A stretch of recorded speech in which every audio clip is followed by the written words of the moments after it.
श्री शिवाय नमस्तुभ्यं हर हर महादेव। नमस्कार मैत्रिणींनो, स्वागत आहे तुमचे सर्वांचे आपल्या आध्यात्मिक शिवपुराण या चॅनलवरती। मैत्रिणींनो, आज आपण आपल्या आजच्या व्हिडिओमध्ये परिवर्तनीय एकादशी पौराणिक कथेबरोबर काही तुमचे सर्व दुःख संकट दूर करणारे भगवान शिवशंकराचे प्रभावशाली उपाय सुद्धा पाहणार आहोत। चला तर मग आपल्या आजच्या नवीन व्हिडिओला सुरुवात करूयात। 17 सप्टेंबर 2024 शनिवारला परिवर्तनीय एकादशी आहे।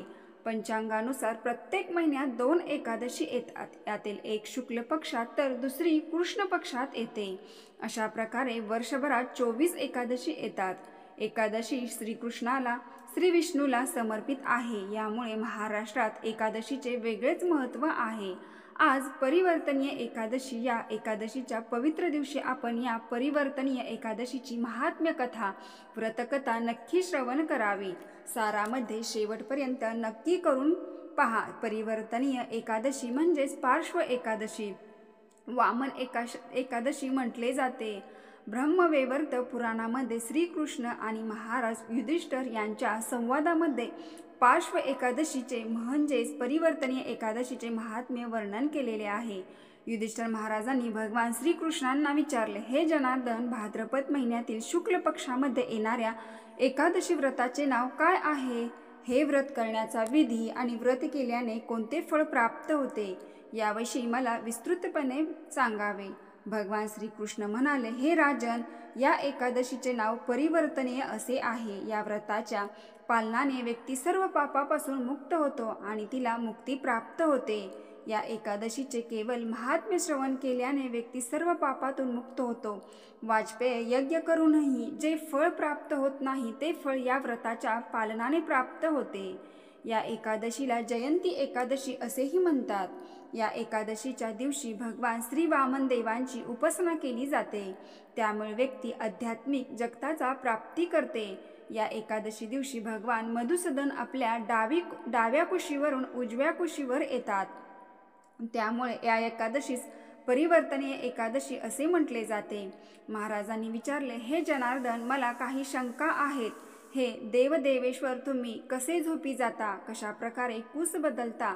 चातुर्मासाचे पालन कसे करावे? तुम्ही झोपता तेव्हा इतर लोक काय करतात? तुम्ही दली महाराजांना पाषाणांनी का बांधतात?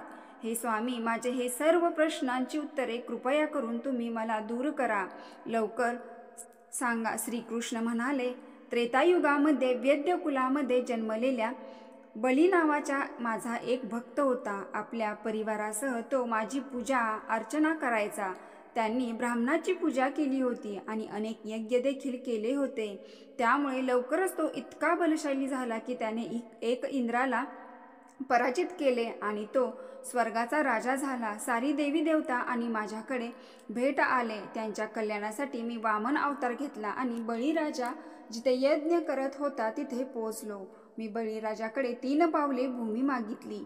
यापेक्षाही अधिक मागण्याची विनंती मला बळीराजांनी केली, परंतु मी केवळ 3 पावले भूमी हवी म्हणून निर्धाराने सांगितले। तेव्हा त्यांनी कोणताही विचार न करता मला 3 पावली भूमी दान केली।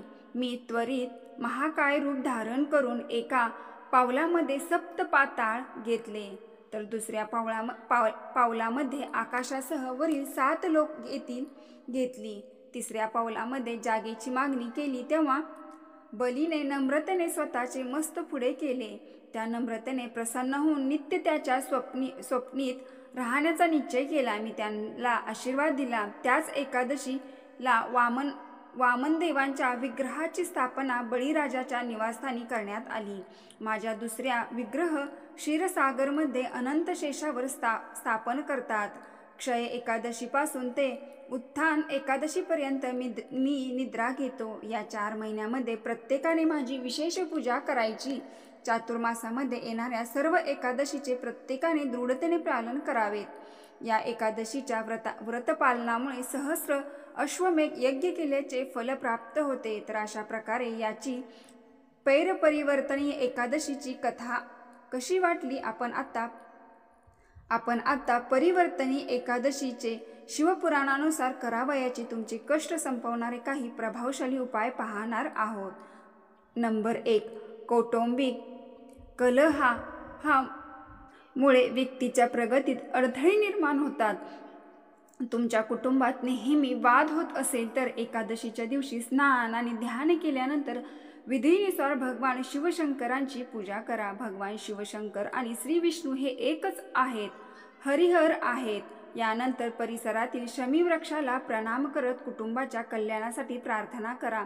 असे केल्याने कुटुंबातील कलहाची परिस्थिती दूर होते. नंबर 2, एखाद्या व्यक्तीने स्वतःचा आत्मविश्वास कमी झालेला असेल तर एकादशी दिवशी भगवान भोलेनाथाबरोबर भगवान श्री हरिविष्णूंची पूजा करा. या दिवशी सकाळी स्नान करून पांढरा किंवा पिवळ्या रंगाचे कपडे घाला. भगवान भोलेनाथांना गंगाजल आणि अक्षता अर्पण करा. असे केल्यानं आत्मविश्वासात वाढ होते, तसेच आरोग्याविषयी समस्या सुद्धा दूर होतात. नंबर 3, एकादशी दिवशी गरजू व्यक्तींना पांढरे रंगाचे खाद्यपदार्थ दान करावेत.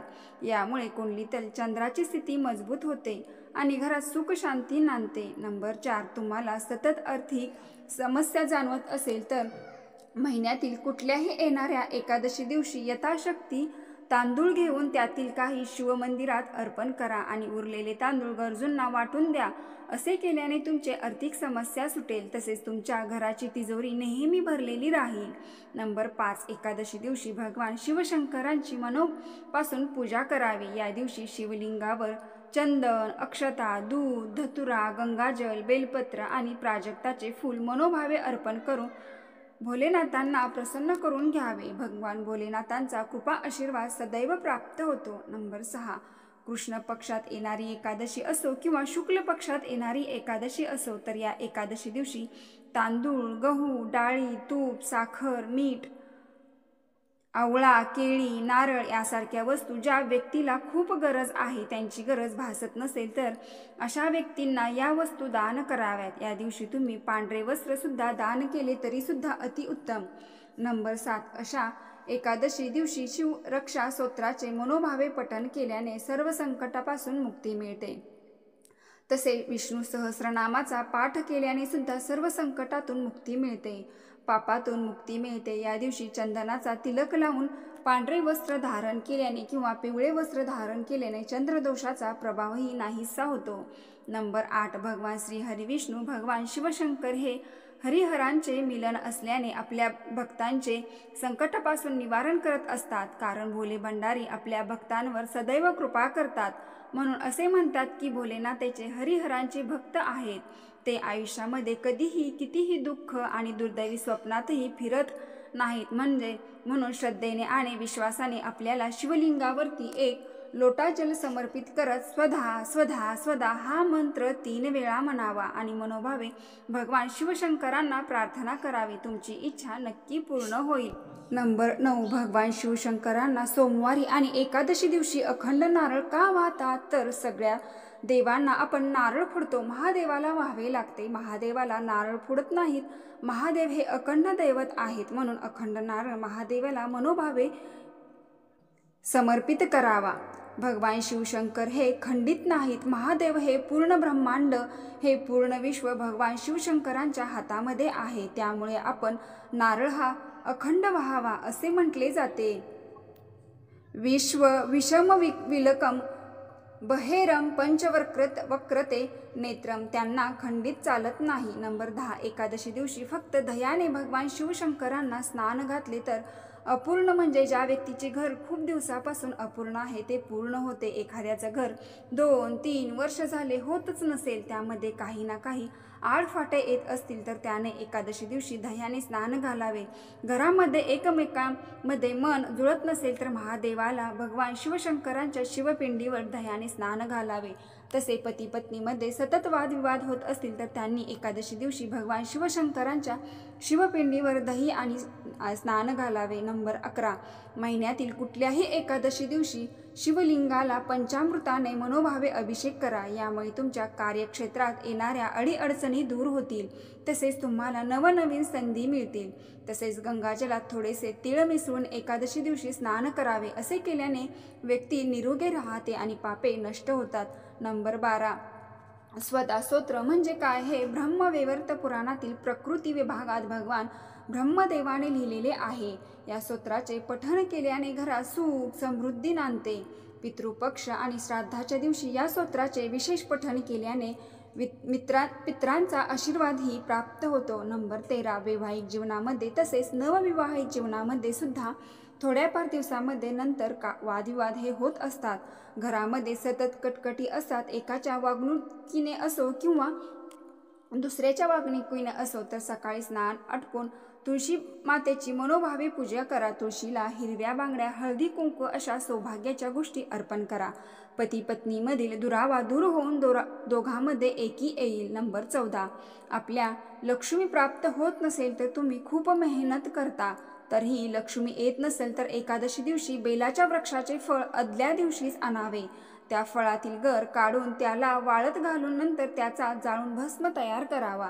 त्या भस्माला चांगलं बारीक करून गाळून घ्यावं. जेव्हा आपण महादेव मंदिरात पूजा करण्यासाठी एकादशी दिवशी जात असाल तेव्हा एकादशी दिवशीपासून सलग 5 दिवस प्रदोष काळामध्ये हा भस्म लावून भगवान शिवशंकरांची पूजा करावी. तर घरामध्ये माता लक्ष्मी सदैव वास करेल. नंबर 15, रात्रीच्या 9:15 हा उपाय एकादशी दिवशी आवर्जून करावा. भगवान शिवशंकरांच्या पिंडीचा, घरातील महादेवाच्या पिंडीचा मनोभावे अभिषेक करा तरीही चालतो. आवळ्याच्या पाण्याने महादेवाचा अभिषेक करावा. एकादशी दिवशी हरिहरांना अतिशय महत्त्व आहे. जो व्यक्ती खूप आजारी आहे त्या व्यक्तीच्या नावाने 2-3 वेळेस अभिषेक करा. त्या व्यक्तीला लवकरात लवकर आराम मिळतो. मैत्रिणींनो, व्हिडिओ आवडला असेल तर आपल्या चॅनलला आत्ता लगेच कमेंटमध्ये ओम नमः शिवाय, ओम हरिहर, ओम नमो भगवते वासुदेवाय नमः टाईप करा. आपल्या चॅनलवर लाईकसुद्धा करा आणि आपल्या चॅनलवर तुम्ही नवीन असाल तर सबस्क्राईब करा. ओम नमः शिवाय, ओम नमो भगवते वासुदेवाय नमः.